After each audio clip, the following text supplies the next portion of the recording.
Hello, welcome to When Legends Talk, a book by the legend of Savage Machine, the original Mexican metal band from Northern California. Just a word of caution, this book contains topics and scenarios that may be triggering to some people. Discretion advised. Chapter 14, Asmodei. When in my first year of high school, several of my friends had cars already, and I wanted to have a car too. Stepdad told me that we could not afford to buy a car for me, so if I wanted to have a car, I would have to buy it myself. Challenge accepted. During the summer, I took a job at a concrete company and saved up every bit of that money. And at the end of summer, stepdad found a car in my price range. It was a Chevy Chevette, but I used to tell people I had a vet.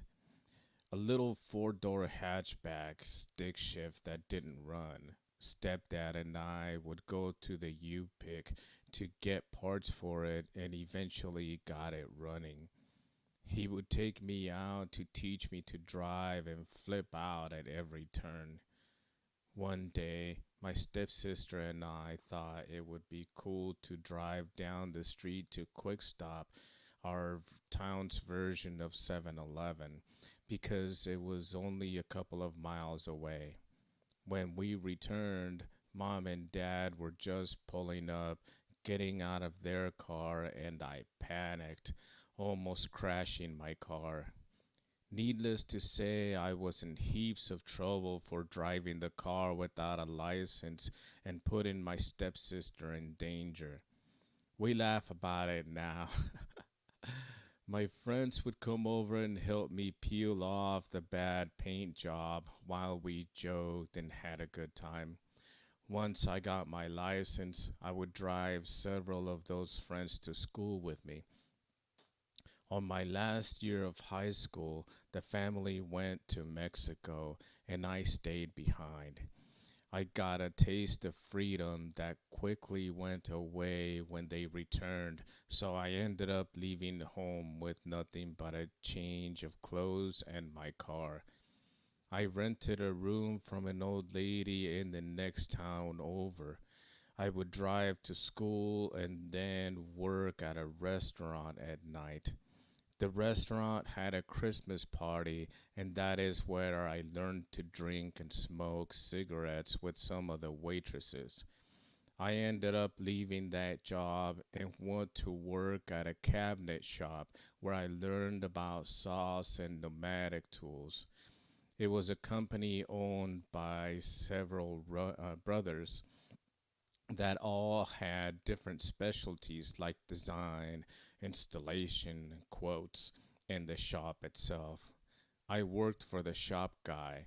Sometimes the installation guy would be short-handed, so they would ask some of the shop guys to go help. I got to do that a couple of times. The installation guy was a riot. No filter on that guy. It was hilarious. One time, I saw him walking into the local movie theater with his wife and kids, and I called out to him saying, "Hey, how's it going?" "Taking the kids to the fucking movies," he responded without regard to the kids and wife. That's just the way he was. After that, I worked at a dealership that was quite a bit farther away and started attending community college. I would drive to college in the morning until about 2 p.m. and then start work at 4 p.m. Because of where I lived, it was closer to take the back roads to college. On one occasion, I was driving behind a car that had two people who seemed to be fighting while the car swerved left and right sporadically.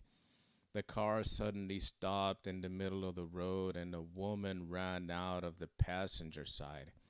The driver's door flew open and a man darted out to catch the woman and dragged her by her hair back into the car. I got out of my car and ran up to the guy, punching him across the face, sending him to the ground. The man stood up and we began fighting. Then I felt the sting on my leg.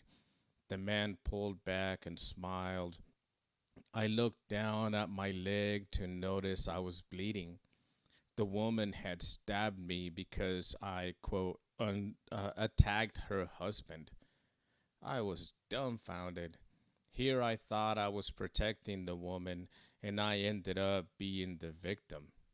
I quickly realized she was not ready to be helped, so I decided to butt out and mind my own business. I drove that same path every day until one day my car broke down and I didn't have the money to fix it, so I hatched a plan. Since there was no bus line going to where I now lived, I would walk to the town where I used to live, so about 9 miles, take the bus to community college, about 2 hour ride, and take the bus to work after class, another 1.5 hours.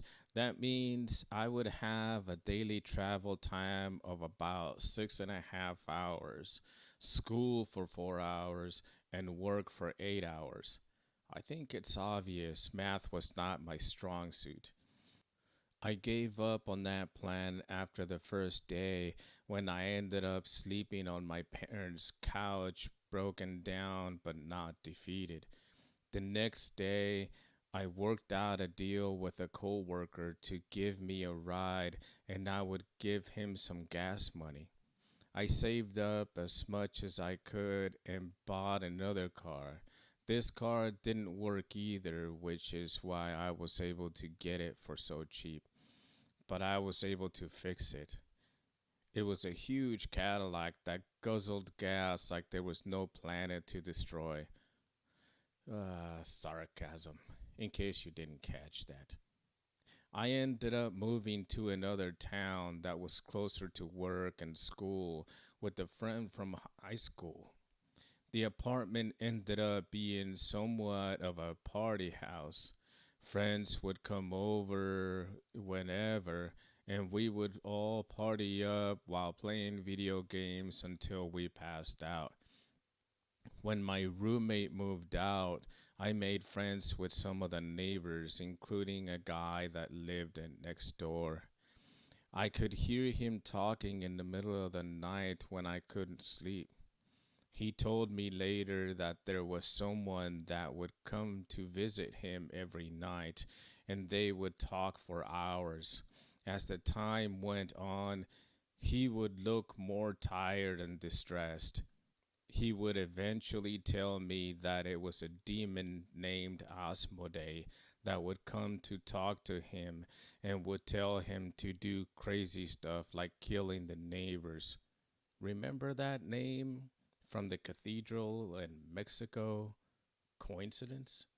He could see the demon's eyes in the sky watching him and would tell him that he was able to take him to a place where he would have no worries and feel no pain any longer.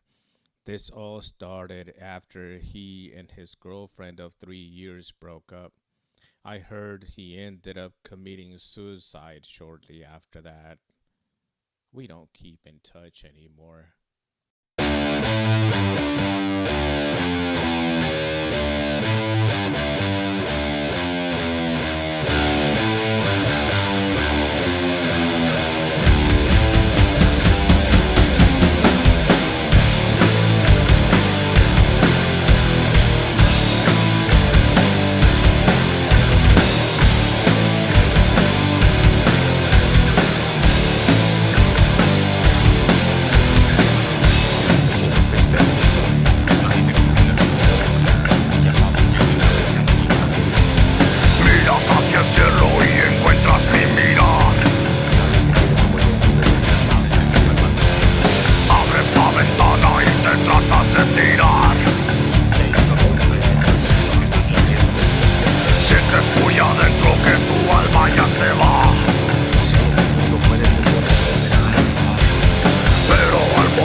como ayer. Sabes como amigo no te va a reconocer. Ella no te quiere, no te puede ni mirar. Ella no le importa que no dejas de llorar. Cierra ya los ojos y en mis brazos ya verás. Morio seductivo te divertirá.